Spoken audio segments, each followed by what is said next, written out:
What's going on, guys? Welcome back to my channel. It's me, LiquidTruth, and we are restarting a playthrough of Disco Elysium. I realized the last time I was sitting here talking to myself, all waxing poetically about how much I love this game, how artistic it is, how beautiful it is, how great the writing it is, how introspective it is. And then, since there's essentially no load times, my files, of my recordings were needing no editing, so I just uploaded them straight to YouTube in the MP4 format after I finished recording, completely forgetting the fact that it separates the audio track of the game and my voice. So I realized literally yesterday that all of my Disco Elysium playthroughs have no commentary, and I don't like that at all. So luckily we didn't get too far into the game, but I'm going to go ahead and restart. So I'm going to try to not speed, but I'm going to go a bit quicker through some of the earlier sections. So for the most part though, I'm going to be taking my time with this playthrough because I really enjoy this game, and I really like just reading all the text, reading all the flavor text, and just soaking in the world. So anyway, TLDR, I fucked up on the first recording. We're starting over. Welcome back, and let's get started. So we're playing the Thinker. Extremely intelligent, very bad with people, knows interesting facts, comes up with original ideas.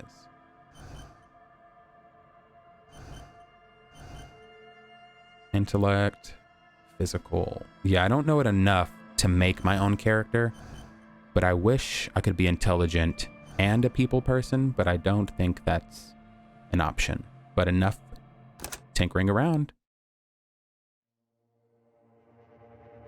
The Furies are at home in the mirror. It is their address. Even the clearest water, if deep enough, can drown. Really just sets the tone for what we're about to embark on. There is nothing. Only warm primordial blackness. You're conscious ferments in it, no larger than a single grain of malt. You don't have to do anything anymore. So my ancient reptilian brain is speaking to me. So I'm in my most primal form. Ever. Never, ever. I'll just keep on non-existing then. An inordinate amount of time passes. It is utterly void of struggle. No ex-wives are contained within it. Give me some more of that. You got it, sweet brother. Nothing upon nothing upon nothing. I like nothing. I know you do, baby. I know. How about you cough up some more of that sweet oblivion then? Coming right up, sir. Smooth passage. All on Z, let's go. All right. Nothing town to fuck all borough. All right, can we go back to the silence, please? Do you want me to upgrade that to a one-way trip, sir? Don't stop. Keep singing. Sing me the song of death. This is such a dark, depressed person. The song of death is sweet and endless. But what is this? Somewhere in the sore, bloated man meet around you. A sensation. So I'm pulled from my consciousness back into my body. Like a fly to the ointment, your conscience sticks to it. The limbed and headed machine of pain and undignified suffering is firing up again. It wants to walk the desert, hurting, longing, dancing to disco music. Stop. I don't want to hear any more about this sensation. Take me back to the formless, disembodied nothing. The stench of liquor rises from your mouth. and with it, an ungodly headache. Fuck, I'm waking up. Who am I? What sort of creature does this to their own mouth? A fiery streak penetrates your skull, trying to force your eyes open. It's a sound, a clarion call from hell. Somehow, you know what it is. A caprice Canadian motor carriage. I love the fact that, like, for a lot of things, the game just rolls based off of your stats. And so clearly we won this roll. We needed a 10, we got 12. And so we got an encyclopedia fact of what that sound is. A Capri Kinemac motor carriage. Let's go ahead and open our eyes.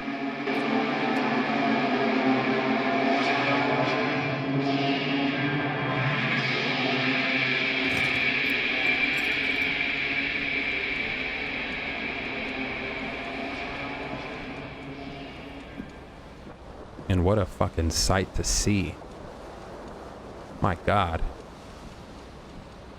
Let's go ahead and get our pants first. Item gained, flare cut trousers. These golden brown trousers are flare cut. Normal bell-bottom trousers would be boot cut. These are far from normal. They're someone's piss-soaked, cum-stained party pants. What the fuck? Piss-soaked and cum-stained. You hear a jingle. Keys are clinking in the pocket of your flare-cut pants. It says, Fish them whirling out. in rags on the aluminium key ring. There is a single key on the ring. The number 1 is etched on it. It should open the door. Whirling in rags. The Whirling in Rags is a hostel cafeteria on the urban coast, frequented by dock workers. Nice. We get free lore just for being kind of smart. What is this? This magnum-sized bottle of Commodore Red is empty. Let's get our jacket.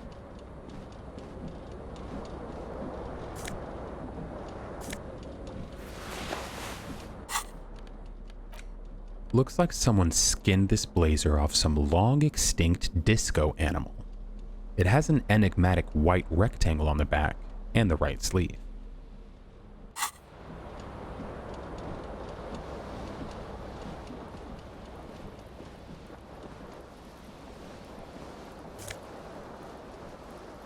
Empty cassette case. There used to be a tape in this case, but it was destroyed in a fit of rage.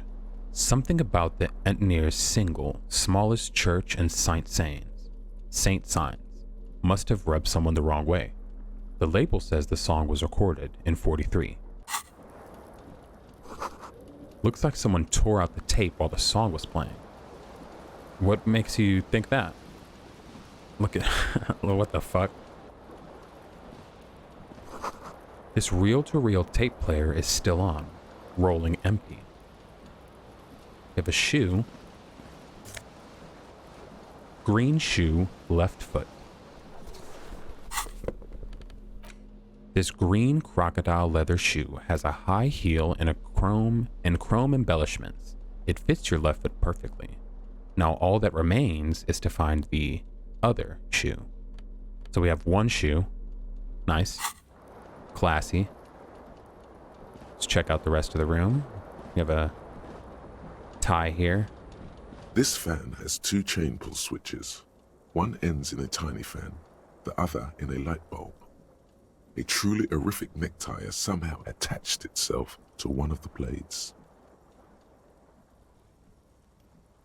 Grab the tie, 58%. White check, we can retry it. This game is famous for fucking you over. Last time, I tried counting the number of footsteps on the floor. Lost the skill check for it, then had a panic attack, and then got a game over. So I'm absolutely sure if I lose this, even this silly of a check, it can somehow result in a game over. So I'm going to pull on the fan. The blades come squeaking to a halt. It should be easier to reach the tie now. Nice, we have a 92% roll. You swoop up and catch the tie. Snap. It's released from the blade. What you have in your hand is a truly hideous necktie with 4 or 5 different patterns. The knot reminds you of a noose. The switch must be broken because nothing happens. The air in the room is starting to feel like vaporized urine. Jesus.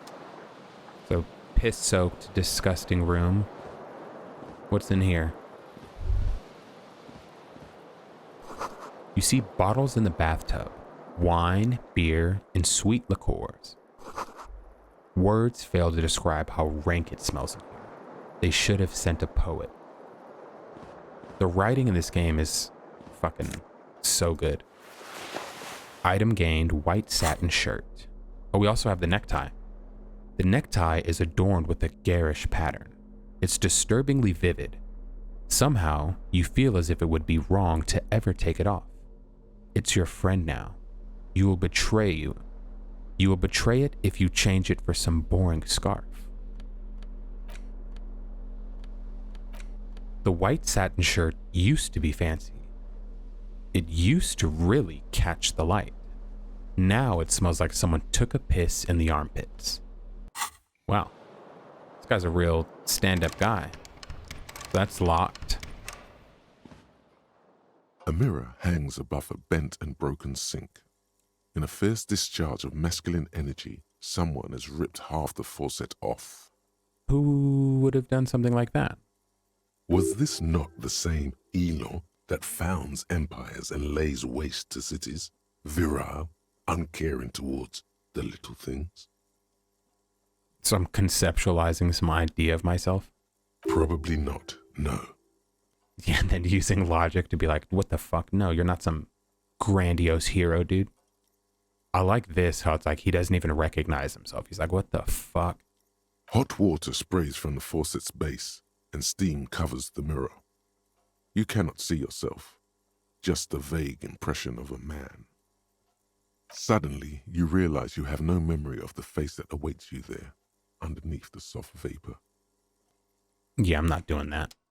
I'm not losing my mind for no reason. Staring into it's like being on mushrooms and going and looking in the mirror. Like, why is the trip going bad all of a sudden? The window stands broken in its frame. Cold wind blows in. Visual calculus? Let's assess the damage. The shards face outward. Whatever broke this window came from the inside. Did I break it with my own hands? Let's take a look. A fine web of scarring covers the back of your right hand, but none of it is recent. What did this then? More likely a projectile than a held object. There are no fragments on the floor from pulling a tool back in after impact. Let's assess the size of the impact then. It is too large for a bullet, yet too small for a piece of furniture. You're looking for something heavy and larger than your fist. So I just launched something out of the... I'm missing a shoe. The single green shoe you found fits the hole almost as well as your foot. It would have also been heavy enough if thrown with force. Well, I mean, I don't want to jump to conclusions here, but... Congratulations. You smashed the window with your own shoe. Oh, well. Now you only have one. If you're lucky, you could still find the other one on the balcony outside. The door to it should be outside your room. I should go and get that shoe. A cool wind gushes in. Your toes curl up from the cold. Seems like your green snakeskin shoe is missing its partner. You should find it before venturing into the wild unknown. 2 shoes are better than 1. Unite them again. Sounds like a deal. And with that, I think we've done everything in the room. So let's make our way outside.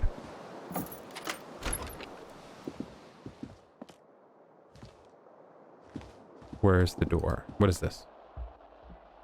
Thylacos by Pisantique 28 centigrade. Limited rainfall. There's something on the table. I know, I'm trying to get it.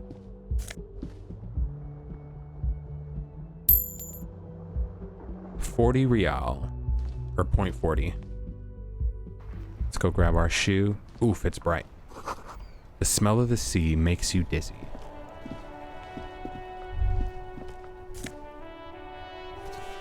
Item gained, green snakeskin shoes. There they both are. 2 identical shoes, both copiously green and indiscriminately snakeskin, reunited on your feet, like 2 baby crocodiles. How do they fit?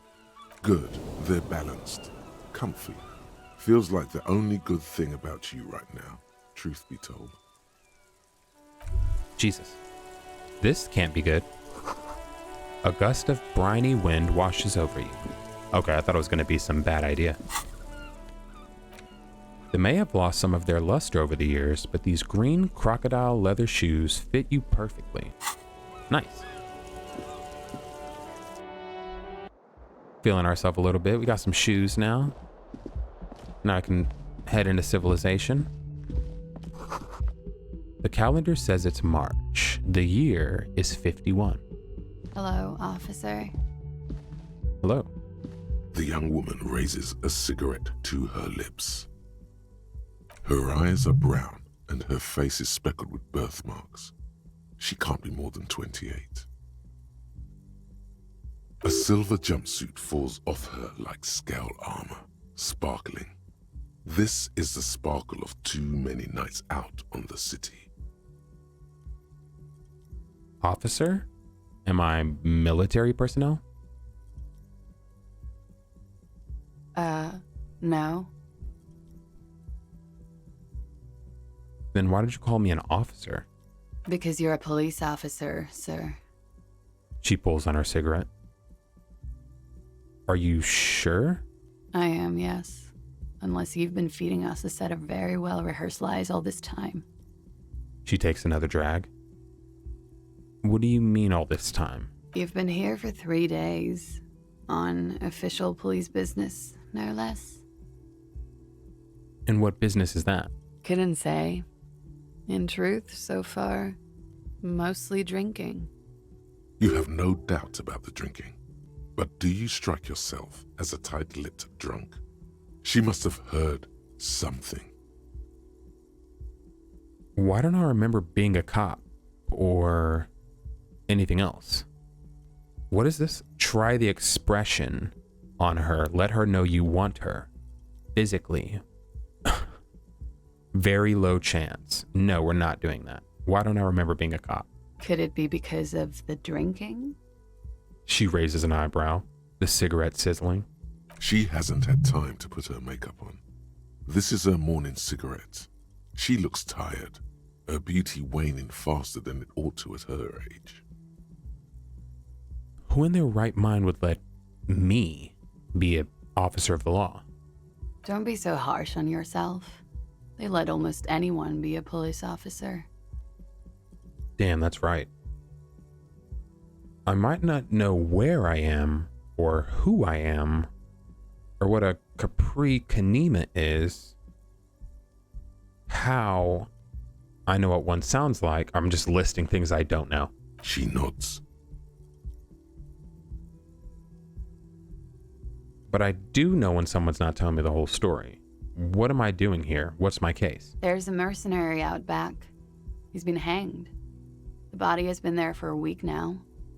The locals probably got tired of it and called the cops. And why didn't you just tell me that? I didn't mean to overwhelm you with information. You seem a bit lost, officer.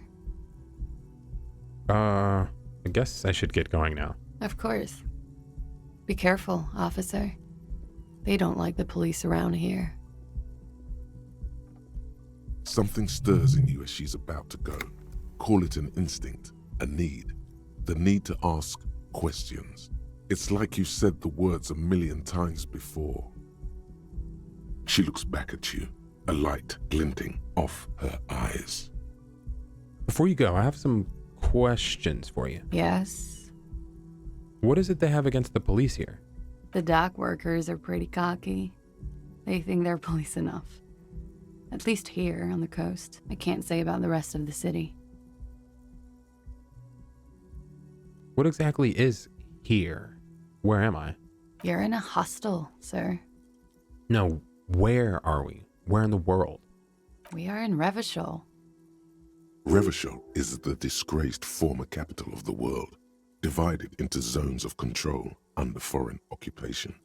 Half a century after a failed world revolution, she is central to our moment in time. How about you tell me something else instead? Yeah? I'm not going to ask about my room. Glad We'll to just have go. been of assistance. See, I'm trying to catch up to where I've been. She looks like she left a long stub in the ashtray. It's still smoking. Last time when I talked to her, she talks about how she just heard me drunk and crying in my room. And it was pretty depressing.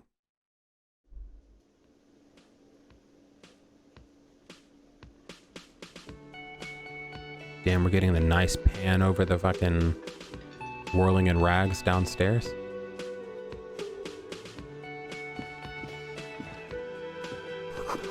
This is where the lyrics would be.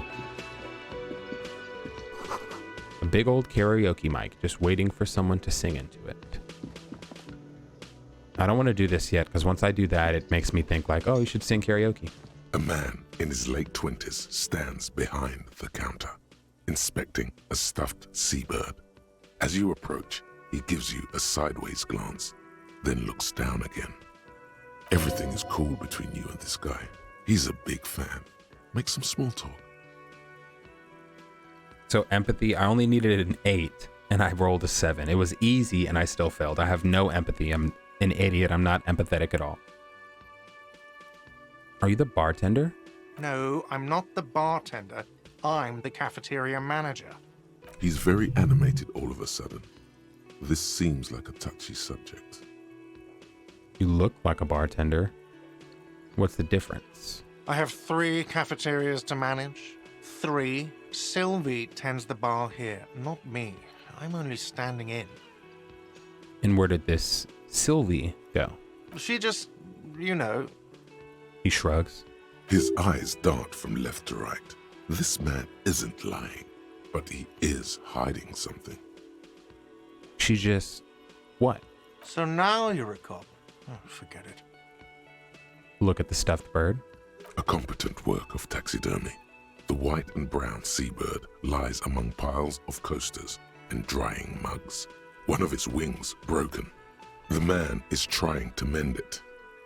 Looks like the bird was ripped off the shield that was used to mount it, most likely on a wall. This is the Great Skua. The seabird is the symbol for the discovery of the Insulindian Isola, the part of the world you are in right now. The small steel tag says as much. The Great Skua. Stegoarius Skua.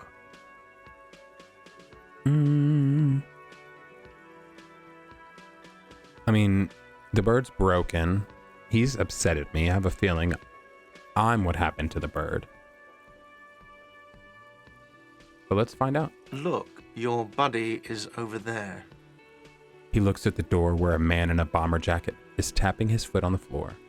Why don't you go and talk to him, okay?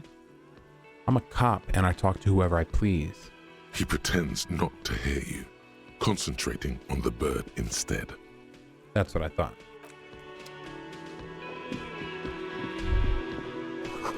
The soft purr of an electric juicer comes from the kitchen. Someone is working. Doors bolted, kitchen reserved, water cooler. No Safed. Nice. Woman's handwriting on the menu. What is this? Union paraphernalia, a strike poster, some red pennants. Mess hall reserved for union members. A royal pinball machine, left unplugged. knocked over bottle of rum. Summer door closed for the winter. And then let's talk to... The theme on that pinball machine is a standard royalist theme, used on everything from pinball cabinets to full flavor cigarettes. Discard thought. I've done that before. It just goes into detail about how the royal is essentially like a super conservative traditional trad-cath fucking pinball machine, basically. A bespectacled man in an orange bomber jacket is tapping his foot on the floor. Looks like he's waiting for someone. You. As you approach, he narrows his eyes and extends his hand in greeting. On the sleeve of his bomber jacket, as well as on its back, are the same enigmatic white rectangles as on your blazer. Well, let's shake his hand. Hello. I'm Kim Kitsuragi, Lieutenant, Precinct 57. You must be from the 41st. You realize he's waiting for your name.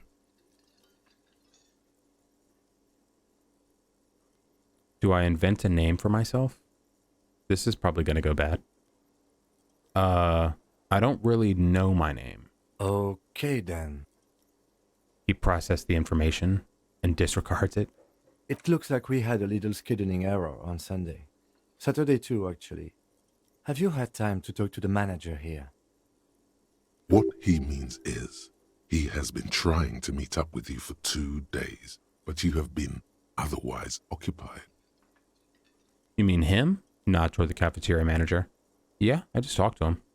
If you don't mind, we should talk to him again. Ask him for a rundown of the area. Now that I'm here as well. I understand the scene is out back, right? It also wouldn't hurt to assure him the police are finally here. In full force, I mean. Have you mapped out the initial interviews? I haven't. Okay, we'll have time for that after we take a look at the coroner's case. Have you removed the dead body from the tree? No. So, the body is still in the tree, where it has been hanging for 7 days straight. We should go there as soon as we are done talking to the owner. Let's get going then. After you, officer. If you're about to embark on an investigation, shouldn't you have a badge? Oh no. Wait, shouldn't I have a badge or something? Check your pockets. You mean you don't have a badge? It wasn't on me when I woke up. Losing your identification card is a serious matter.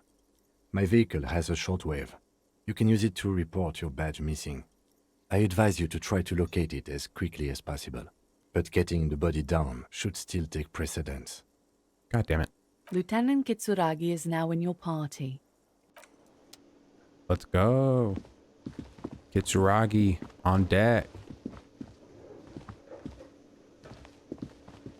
The man with the unimpressive beard notices you approaching.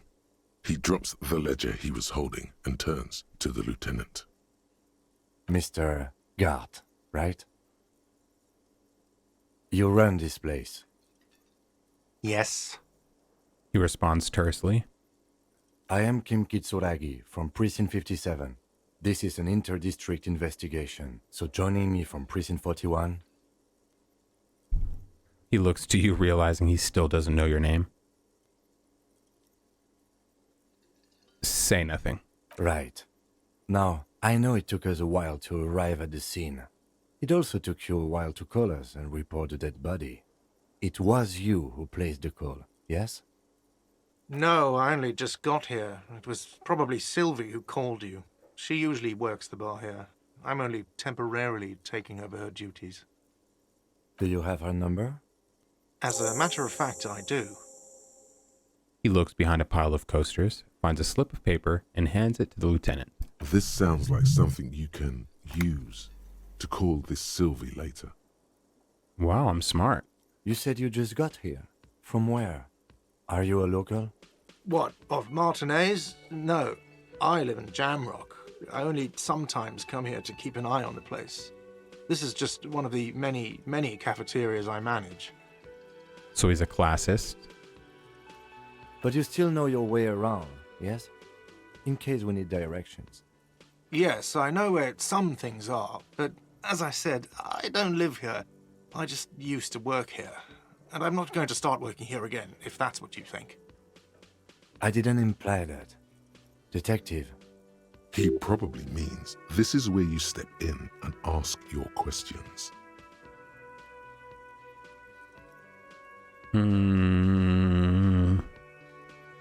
Right then, questions. I got this. His face expresses profound doubt in your having this. Ask him about the body's location before asking if he killed him. People give up information in the more innocuous questions, which you can later use in the more sinister ones, not vice versa. Where exactly is the body? Behind this building, there's a courtyard.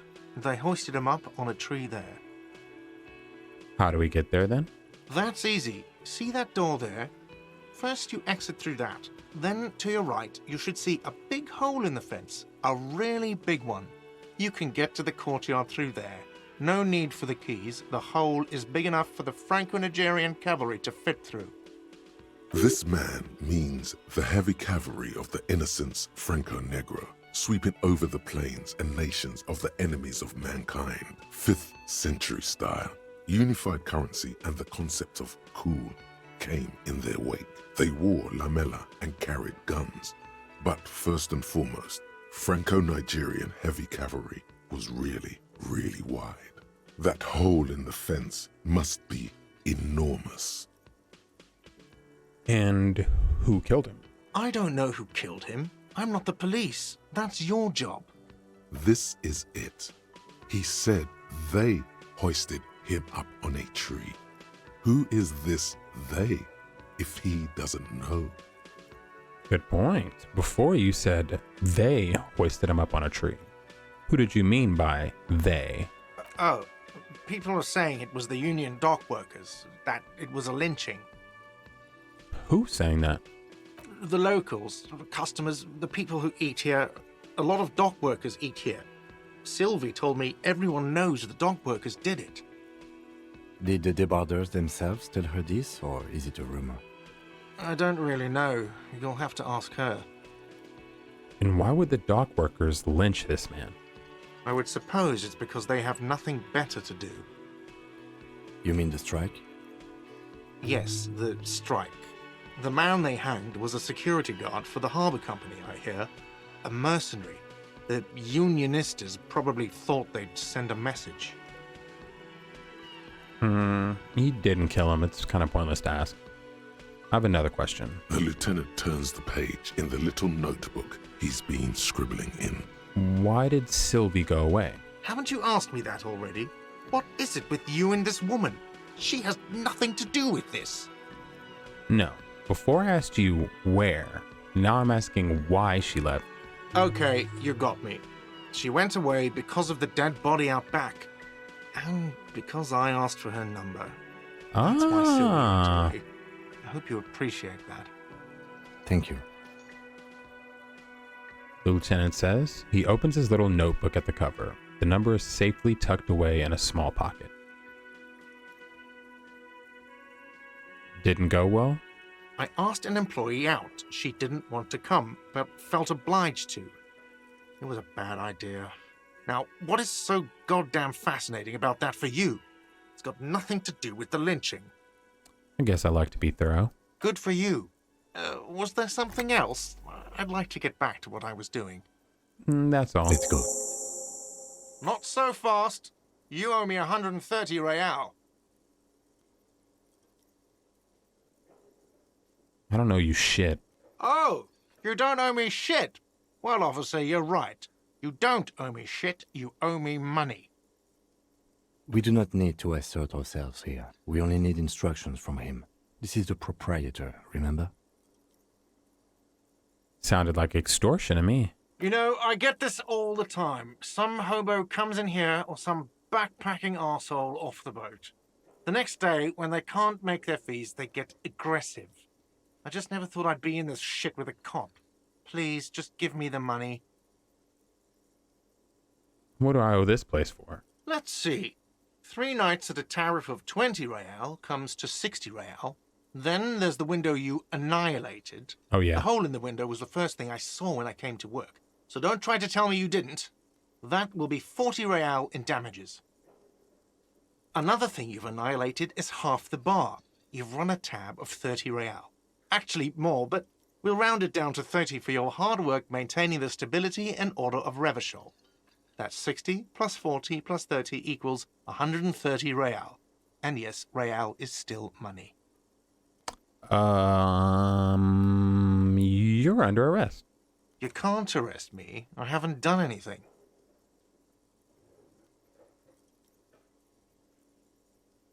I have such a low authority, so this is not going to go good. 17% roll. I need a 10. Damn. I'm afraid if I do this, I'm going to lose like morale or something. Okay, you're not under arrest. What exactly is money? What are you, brain damaged? Actually, I might be. Money is what grown-up people use to pay for things. He's things like explaining this it. hostel room, or 8 bottles of potent blend, and 9 packs of Royal Extra. We use it for everything, really. Proceed, but don't show him the coins. They're yours.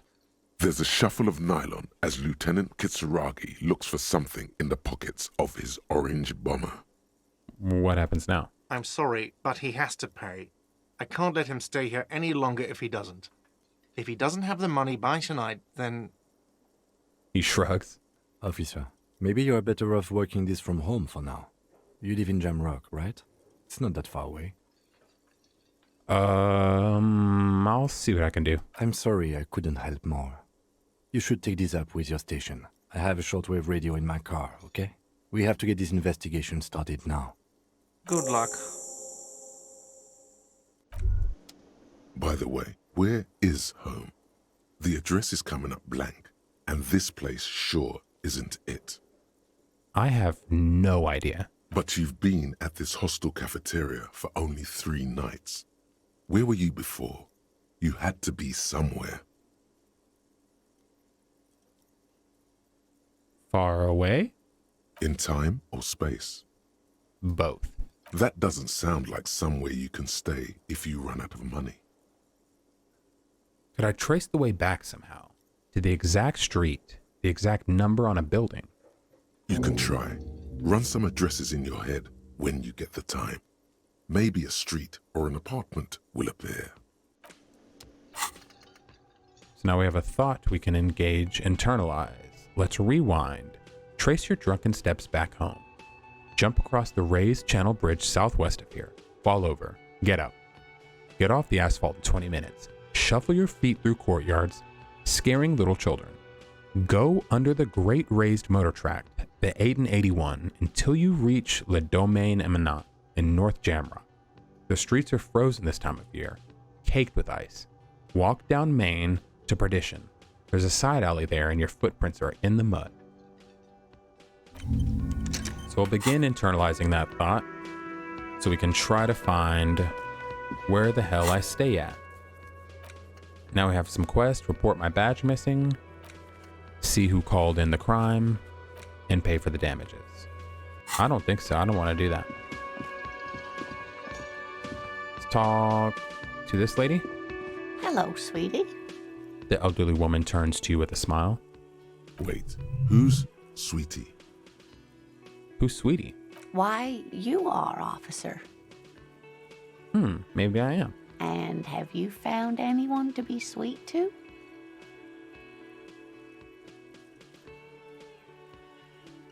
I don't know. Wink.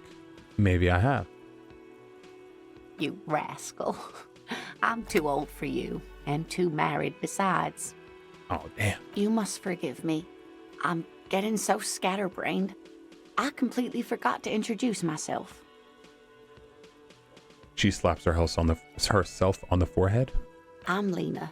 My husband Morel and I are staying with our friend Gary just down the street, but I come here for tea when they're away. Her eyes glitter over the rims of her glasses as she looks up smiling. This Lena is wacky enough for the motley crew. Hire her on the spot. How'd you like to roll with me? Whatever do you mean?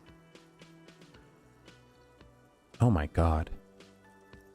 I want you to be my wheelchaired partner fighting in crime, ridding backyards of corpses, catching sequence killers. Sure. Sequence killers? Oh my. But I think you already have a partner, sweetie. A partner who needs you to help him get a corpse down from a tree. Kim, of course. I forgot I had you. Yes, and it seems to me that you do well to stick close to him. He has the look of an upstanding officer of the law, someone you can lean on, and, sweetie, you are looking unsteady. Whoa.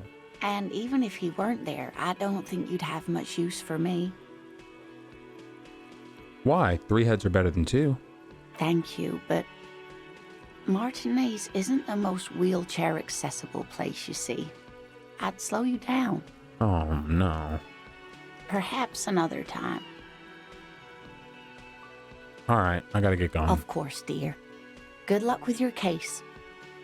She gives you a small wave. Nice.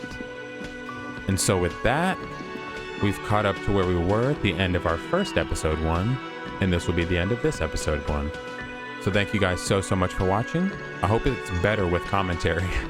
Hope you're enjoying this, and don't forget to like and subscribe, and I'll see you guys next time. Thanks for watching.